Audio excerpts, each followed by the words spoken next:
मनुष्य के जीवन में सबसे प्रबल, अदृश्य और फिर भी सबसे वास्तविक शक्ति यदि कोई है तो वह है भय। यह वही तत्व है जो शैशव से लेकर मृत्यु तक हर जीव के भीतर किसी न किसी रूप में विद्यमान रहता है। कोई व्यक्ति चाहे कितना भी शक्तिशाली क्यों न हो, उसकी आंखों के पीछे कहीं न कहीं भय का कोई सूक्ष्म छाया तत्व अवश्य छिपा होता है। भय की यही छाया मनुष्य को जीवित रखती है, सावधान बनाती है, परंतु जब यही सीमा लांघ जाती है तो उसे बंधन में जकड़ देती है। श्री कृष्ण ने इस भय को केवल एक मनोवैज्ञानिक कमजोरी नहीं माना, बल्कि उसे आत्मा की विस्मृति से उत्पन्न होने वाला अज्ञान कहा। भगवत गीता में जब अर्जुन कुरुक्षेत्र के मैदान में अपने ही परिजनों, मित्रों और गुरुओं के सामने खड़ा होता है तो उसके शरीर में भय की कंपकंपी दौड़ जाती है। वह कहता है, गांडीवम स्रंसते हस्तात् त्वक् चैव परिदह्यते। उसका धनुष हाथ से छूट जाता है, त्वचा जलने लगती है और हृदय भय से थर्रा उठता है। यही वह क्षण था जब श्री कृष्ण ने मनुष्य के इतिहास में पहली बार भय की जड़ को दार्शनिक रूप से उजागर किया। उन्होंने कहा, अर्जुन, यह भय तुझ में नहीं है, यह तेरे भीतर के भ्रम में है। तू अपने कर्म, अपने धर्म और अपने स्वरूप को भूल गया है। जब तक आत्मा का ज्ञान नहीं होता तब तक भय का अंत नहीं होता। भय का मूल तत्व अज्ञान है और अज्ञान का स्रोत है मोह।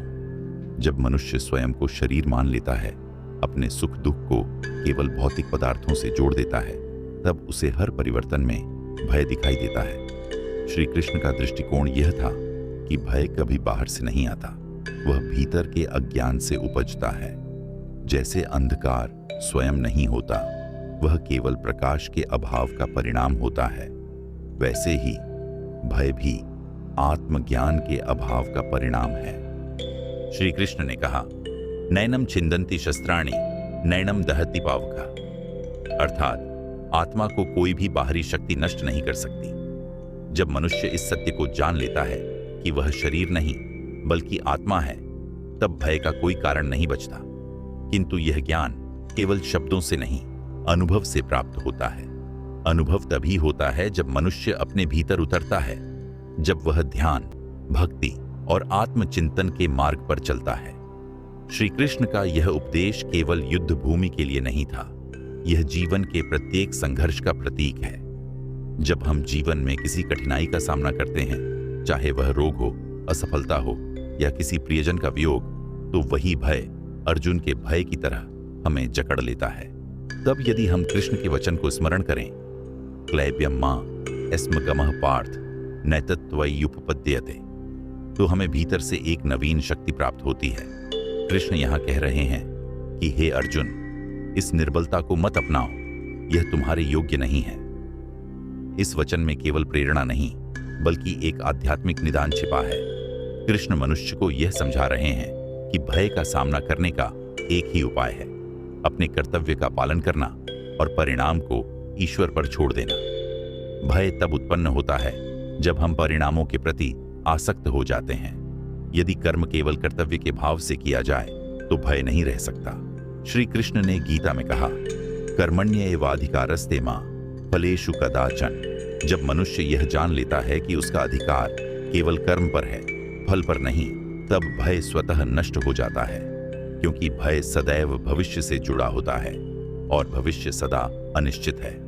लेकिन जो व्यक्ति वर्तमान में स्थित रहता है, जो प्रत्येक क्षण को ईश्वर का प्रसाद मानकर कर्म करता है, उसे किसी प्रकार का भय नहीं रह सकता। भय का दूसरा स्रोत है आसक्ति। मनुष्य अपने प्रिय वस्तु, व्यक्ति या स्थिति से जितना अधिक जुड़ता है, उतना ही भय उसे खो देने का होता है। श्री कृष्ण ने कहा, यदा यदा यस्य भुवनस्य आसक्ति बढ़ती है, भय उतना ही गहराता है। इसलिए उन्होंने अर्जुन को समझाया कि सच्चा प्रेम, सच्ची करुणा, सच्चा संबंध तभी संभव है जब वह आसक्ति से मुक्त हो।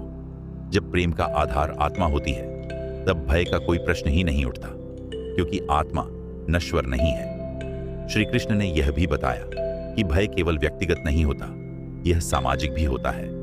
मनुष्य दूसरों की दृष्टि से डरता है। समाज क्या कहेगा, लोग क्या सोचेंगे, अपमान न हो जाए, असफलता न दिख जाए। यह सब बाहरी भय हैं जो भीतर के अहंकार से उपजते हैं। श्री कृष्ण का कहना था कि जब तक अहंकार जीवित है तब तक भय जीवित रहेगा, और जब अहंकार मर जाता है तब आत्मा स्वतंत्र हो जाती है।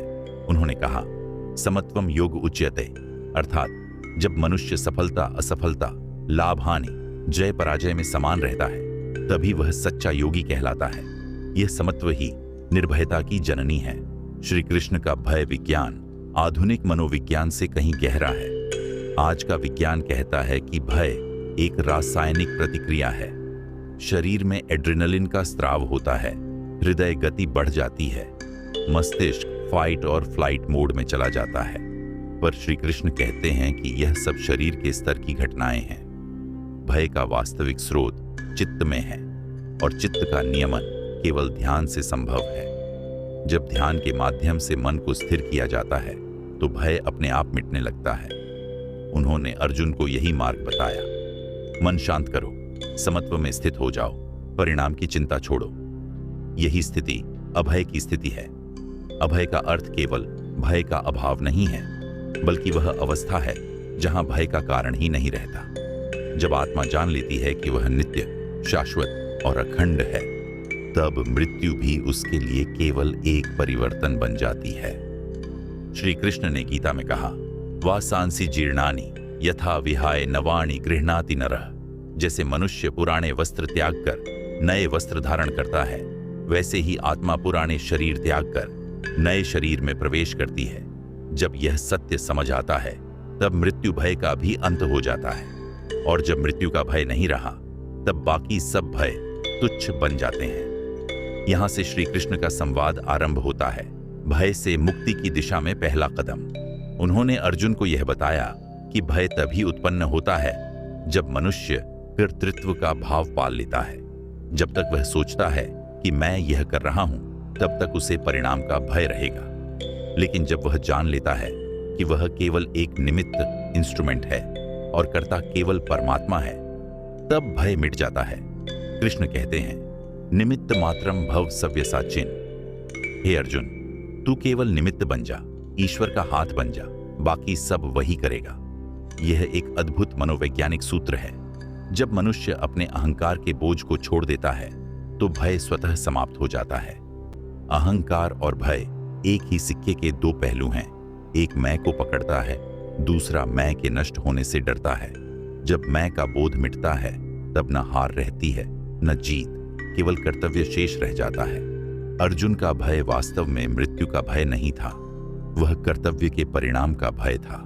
उसे डर था कि उसके तीर किसी प्रियजन को मार देंगे और उसके जीवन का अर्थ बदल जाएगा। वह उस परिवर्तन से डर रहा था जो जीवन की नियति है। श्री कृष्ण ने उसे समझाया कि परिवर्तन से डरना स्वयं सृष्टि से डरना है, क्योंकि सृष्टि का मूल स्वभाव ही परिवर्तन है।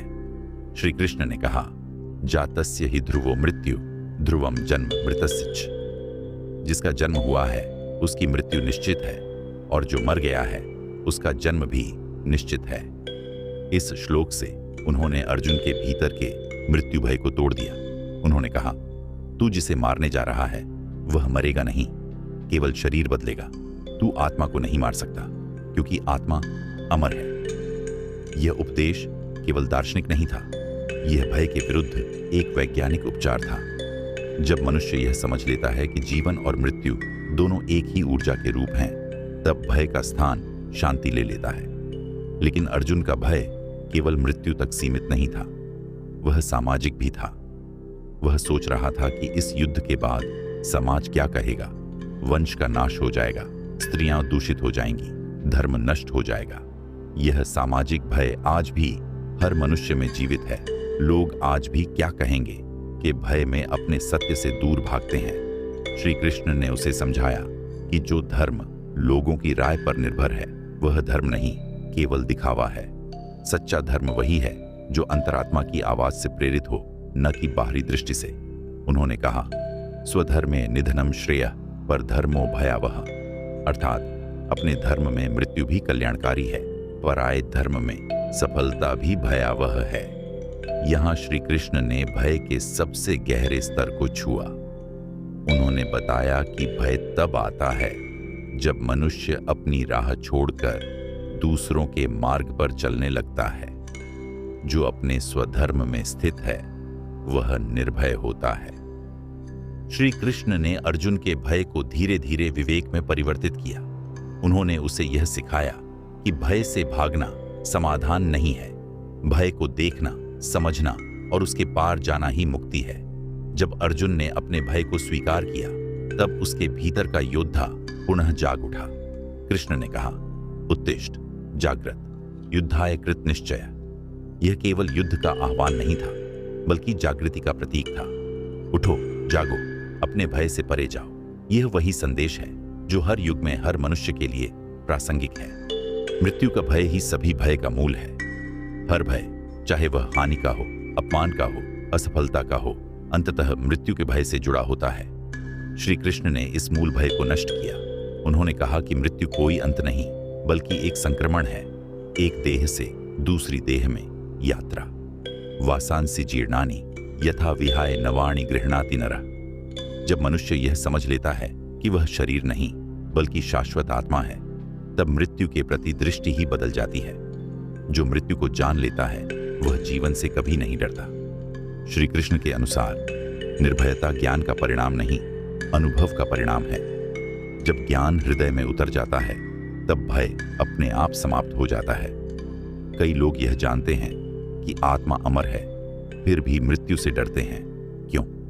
क्योंकि उन्होंने इस ज्ञान को केवल बुद्धि से समझा है, हृदय से नहीं जिया।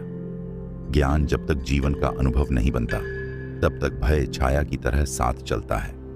इसीलिए श्री कृष्ण ने भक्ति को ज्ञान से ऊपर रखा। उन्होंने कहा, भक्त्या मां विजानाति यावान्यश्चास्मि तत्वतः। भक्ति के माध्यम से ही मनुष्य मुझे तत्व से जान सकता है। अर्थात प्रेम और श्रद्धा से ही निर्भयता संभव है, न कि केवल विचार से। श्री कृष्ण ने भय को केवल व्यक्तिगत समस्या नहीं माना, उन्होंने इसे मानव चेतना की सामूहिक स्थिति कहा। जब पूरा समाज माया में उलझ जाता है तो भय एक सामान्य प्रवृत्ति बन जाती है।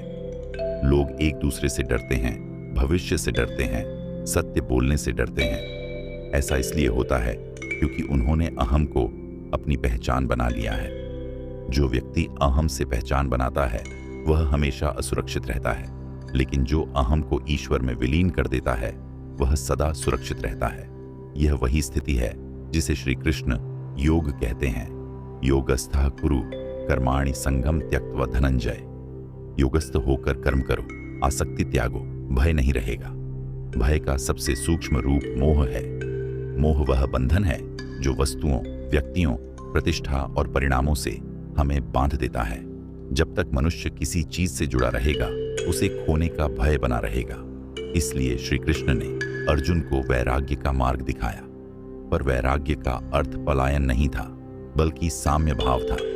जब मनुष्य सभी वस्तुओं को ईश्वर का अंश मानता है तब मोह मिट जाता है और भय का आधार समाप्त हो जाता है। उन्होंने कहा, ब्रह्मभूतः प्रसन्नात्मा न शोचति न कांक्षति। जो ब्रह्मभूत ईश्वर के भाव में हो जाता है वह न शोक करता है न कामना करता है। यह वही स्थिति है जहां भय का अस्तित्व असंभव है। कलयुग का आरंभ उस क्षण से होता है जब मनुष्य का विश्वास स्वयं से हटकर बाहरी वस्तुओं में टिक जाता है।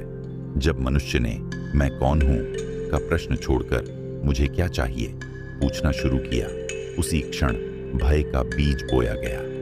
श्री कृष्ण ने गीता में जो भय मुक्ति का मार्ग बताया था वह आज भी उतना ही प्रासंगिक है, बल्कि और अधिक आवश्यक है, क्योंकि कलयुग में भय सूक्ष्म रूप में नहीं बल्कि जीवन के प्रत्येक क्षेत्र में व्याप्त हो चुका है। आज का मनुष्य युद्ध भूमि पर नहीं बल्कि जीवन की अनगिनत परिस्थितियों में अर्जुन बन चुका है। वह अपने परिवार, समाज, व्यवसाय, संबंधों और भविष्य के प्रति भय से भरा है। उसे हर क्षण यह डर सताता है कि यदि मैं असफल हुआ तो क्या होगा, यदि लोग मुझसे नाराज हो गए तो क्या होगा, यदि कल कुछ गलत हो गया तो। यह निरंतर भय ही उसकी चेतना को खा रहा है। श्री कृष्ण ने कहा था, अभयम सत्वसम शुद्धिर ज्ञान योग व्यवस्थिति। अर्थात निर्भयता आत्मा की शुद्धि से उत्पन्न होती है और यह ज्ञान योग का फल है। परंतु कलयुग में ज्ञान का अर्थ केवल सूचना, इंफॉर्मेशन तक सीमित हो गया है। मनुष्य बाहरी ज्ञान का संग्रह तो कर रहा है, परंतु आत्मज्ञान से दूर जा रहा है। वह जितना अधिक जानता है उतना अधिक डरता है, क्योंकि वह सब कुछ जानता है पर स्वयं को नहीं जानता। श्री कृष्ण के अनुसार भय का कारण अज्ञान है, और यह अज्ञान आज आधुनिकता के वस्त्र पहनकर चल रहा है। मनुष्य आज विज्ञान में आगे है, तकनीक में उन्नत है, पर भीतर से अस्थिर और भयभीत है। उसका भय अब केवल मृत्यु का नहीं बल्कि खोने का है। सम्मान, पद, प्रेम, पहचान और यहां तक कि सोशल मीडिया पर अपनी छवि का भी। गीता का सिद्धांत कहता है कि जो बाहरी वस्तुओं से अपनी पहचान बनाता है वह भयभीत रहेगा, और जो अपनी पहचान आत्मा से बनाता है वह अमर बन जाता है। श्री कृष्ण ने कहा था, संयोगाज जात दुखम तद नित्यम। जो भी बाहरी वस्तुओं से जुड़ा है वह अस्थाई है, इसलिए उसका सुख भी अस्थाई है। कलयुग का मनुष्य अस्थाई वस्तुओं में स्थायी सुरक्षा खोज रहा है, और यही उसके भय का कारण है। आधुनिक युग का भय इतना सूक्ष्म हो चुका है कि मनुष्य उसे जीवन शैली मानने लगा है। वह बेचैनी को महत्वाकांक्षा कहता है, चिंता को जिम्मेदारी समझता है और असुरक्षा को प्रेम मान लेता है। परंतु श्री कृष्ण की दृष्टि में यह सब भय की छाया है। उन्होंने कहा था, जहां भय है वहां प्रेम नहीं है, और जहां प्रेम है वहां भय नहीं रह सकता। सच्चा प्रेम ईश्वर से, कर्म से और आत्मा से जुड़ाव है। वह निर्भय करता है। कलयुग के मनुष्य का सबसे बड़ा भय अकेलापन है, पर श्री कृष्ण कहते हैं, जो अपने भीतर स्थित है वह कभी अकेला नहीं। वह व्यक्ति जो स्वयं के साथ बैठ सकता है, जो अपनी आत्मा से संवाद कर सकता है, वही निर्भय बन सकता है। पर आज का मनुष्य अपने ही भीतर से भाग रहा है। वह शोर में रहना चाहता है, क्योंकि शांति में उसे अपने भय की आवाज सुनाई देती है। वह दौड़ता रहता है ताकि भीतर के खालीपन से बच सके। कलयुग में भय के कारण मनुष्य आत्मा से दूर जा रहा है, पर श्री कृष्ण की शिक्षाएं उस आत्मा तक लौटने का मार्ग हैं।